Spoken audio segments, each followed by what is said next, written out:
democracia funcional, quase todas têm uma Suprema Corte ou um Tribunal Constitucional, cujo papel é, interessantemente, arbitrar as tensões entre democracia, ou seja, o governo da maioria, e, de outro lado, o constitucionalismo, que é o respeito aos direitos fundamentais, porque as maiorias têm a tendência natural de modificar as regras do jogo para se favorecerem ou afetar os direitos fundamentais, sobretudo os direitos fundamentais das minorias. Portanto, as Cortes Constitucionais e as Supremas Cortes, elas existem para interpretar a Constituição. A Constituição é o documento que limita o exercício do poder, de modo que o papel das Cortes Constitucionais é limitar mesmo o exercício do poder. Por isso que em toda parte do mundo existem tensões entre quem exerce o poder político majoritário e as Supremas Cortes, até porque esse é o papel mesmo das Supremas Cortes. Apenas que nas democracias mais estabilizadas, a tensão que existe é absorvida institucionalmente e civilizadamente. Apesar de eu ter dito que a democracia foi a ideologia vitoriosa do século XX, que levou o nosso Francis Fukuyama Carlos a escrever sobre o fim da história, a verdade é que alguma coisa parece não estar indo bem no mundo em relação à democracia, num cenário que tem sido identificado como recessão democrática, retrocesso democrático, democracias iliberais, legalismo autocrático, para citar algumas das expressões da temporada. E os exemplos se multiplicam. Hungria, Polônia, Turquia, Rússia, Geórgia, Ucrânia, Filipinas, Nicarágua, Venezuela, El Salvador, países em que líderes políticos eleitos pelo voto popular desconstroem tijolo por tijolo os pilares da democracia. Eu mesmo tive há algum tempo aqui um debate com o professor Steven Levitsky sobre esse assunto, tive com ele em Harvard agora durante o recesso, e o quadro permanece substancialmente o mesmo. Esse quadro de deterioração da democracia, ele é produto da conjugação, professor, de, como eu vejo, três fenômenos: o populismo, o extremismo e o autoritarismo. Quando esses três fenômenos eles se juntam, aí você passa a ter esse momento dramático que é o das democracias iliberais e da desconstrução da democracia por líderes políticos que são eleitos. Em alguns países se criou também, em alguns países do mundo, o que eu chamaria de mentirocracia, que é a difusão da inverdade e das narrativas falsas como um método de governo e uma estratégia de manipulação das massas. E aí, nessa estratégia autoritária em diferentes partes do mundo, criam-se milícias de fanáticos ou de mercenários que vivem de disseminar o ódio, de disseminar a desinformação e de disseminar teorias conspiratórias com o propósito de enfraquecer as instituições, de quebra da legalidade e da implantação de regimes autoritários. É o que se tem visto mundo afora. E aí nós chegamos a... Quer dizer, em algumas partes do mundo, eu ainda destacaria, em alguns países, além da crise sanitária, com a grande quantidade de mortos, além da crise social em muitos países, do desemprego, além da crise econômica com empresas quebrando, esse contexto cria uma nova crise, que é o que eu chamaria de crise moral, que é a mentira e a falsidade passarem a integrar a vida cotidiana como se fossem coisas naturais. E olhando para o mundo a gente vê muitos exemplos. E, portanto, e parodiando Martin Luther King, desses países que desejo que estejam sempre bem distantes de nós, pior do que o grito dos maus seria o silêncio dos bons.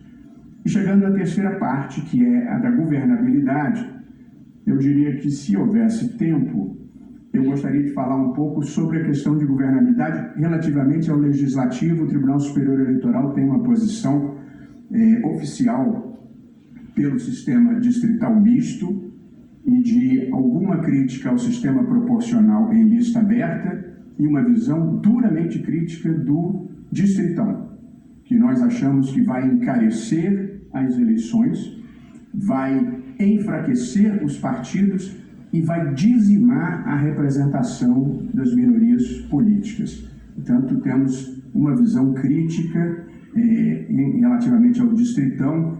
Queríamos ter avançado o debate sobre o sistema distrital misto. O presidente Rodrigo Maia, anterior presidente da Câmara, tinha se comprometido a tentar empurrar essa agenda. A pandemia, no entanto, mudou todas as agendas do país. Se tivesse tempo, eu também gostaria de conversar sobre a governabilidade no judiciário, que também acho que merece uma reflexão.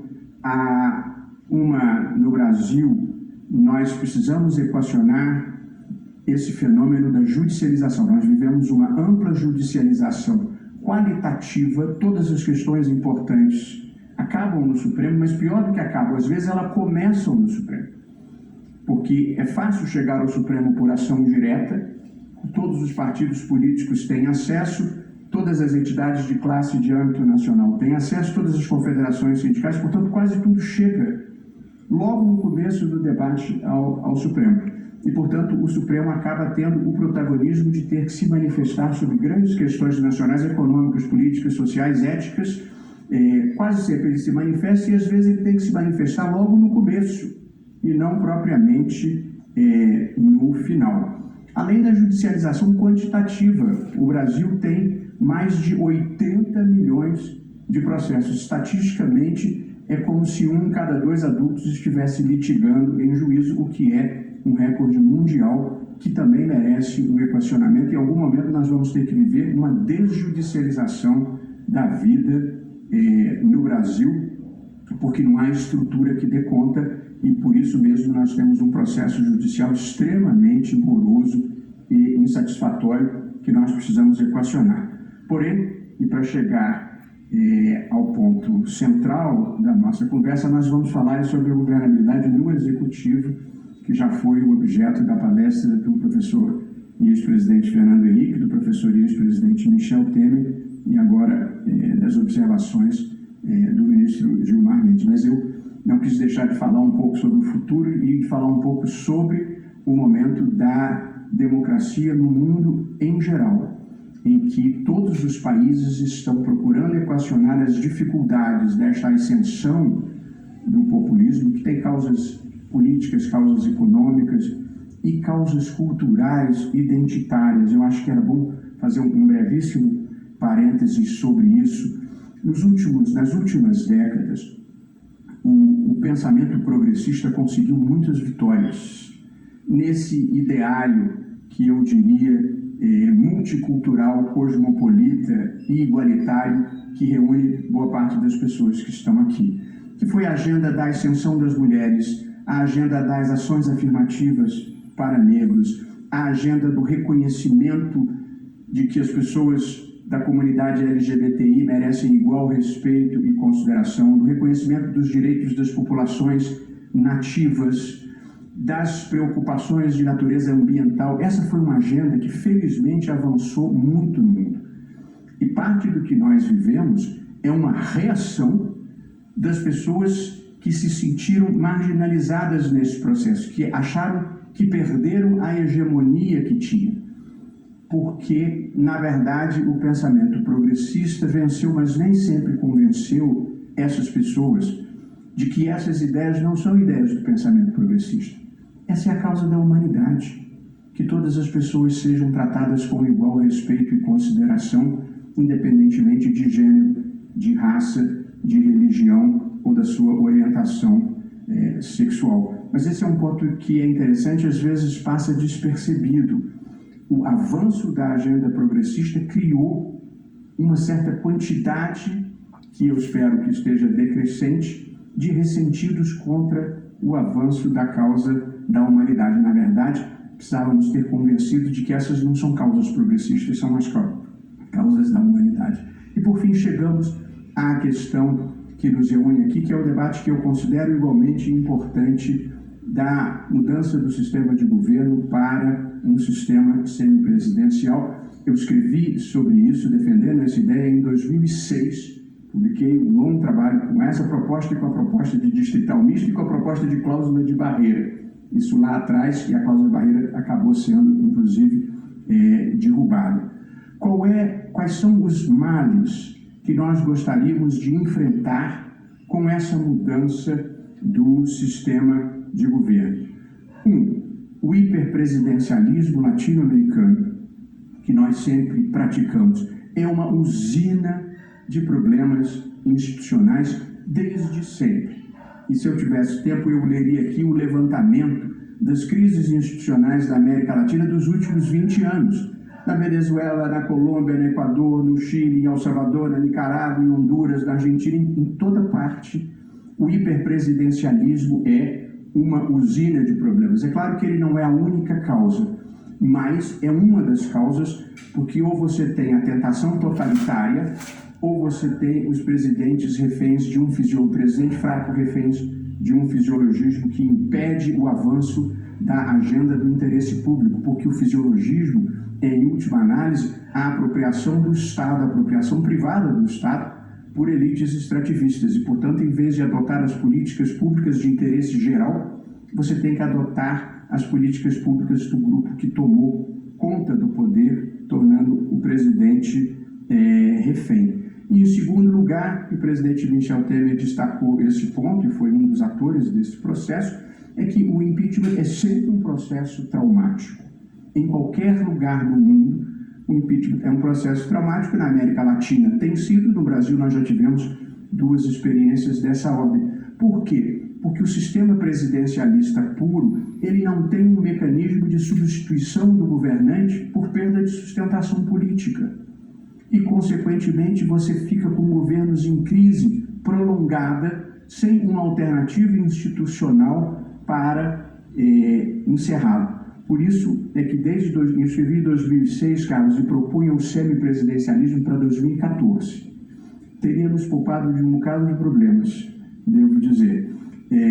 Mas o que o semipresidencialismo faz?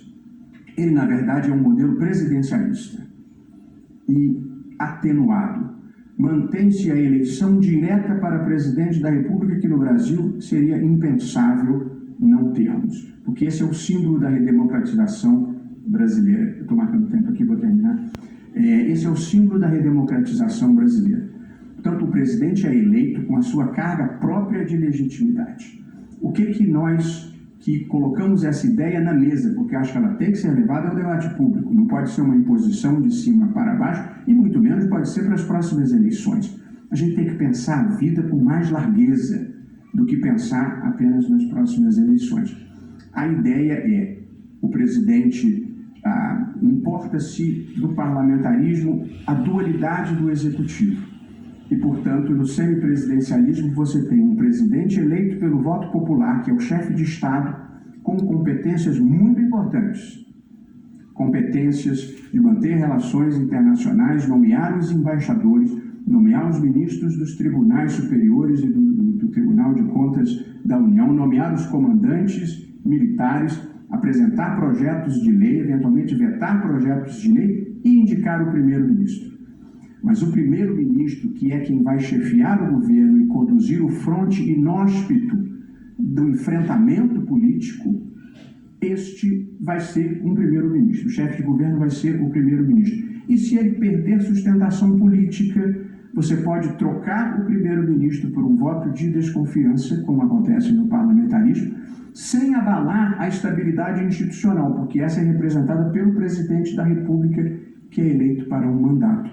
Portanto, é a ideia de ter um presidente com carga própria de legitimidade e competências importantes, mas fora do varejo da política. E na política, se houver perda de sustentação, você troca o primeiro-ministro por outro que tenha o apoio do Congresso. Eu tenho certeza que vai dar certo? Não tenho. A gente na vida não pode ter certeza. A desvantagem do direito e do direito constitucional é que você não pode fazer experiência em laboratório, você tem que fazer experiência na vida real. Mas que o hiperpresidencialismo brasileiro é um fenômeno problemático em toda a América Latina. Isso me parece fora de dúvida, e o fato de metade dos presidentes terem caído por impeachment, eu acho que bem revela isso. Portanto, colocar na mesa essa experiência que trabalharia pela estabilidade, porque o presidente tem um mandato, mas permitiria a substituição do chefe de governo que perdesse a sustentação política. Como falei, não é um projeto pronto e acabado, acho que tem que ser levado ao debate público na sociedade, mas acho que seria um avanço institucional, um meio caminho entre o hiperpresidencialismo e o parlamentarismo, que entre nós seria algo artificial. Portanto, o modelo eu chamaria talvez até de presidencialismo atenuado, que acho que poderia nos trazer maior estabilidade institucional. Esse é o debate que eu, enfim, tentei deflagrar lá atrás e que agora entrou na agenda do dia, e acho que merece ser levado adiante. Muitíssimo obrigado.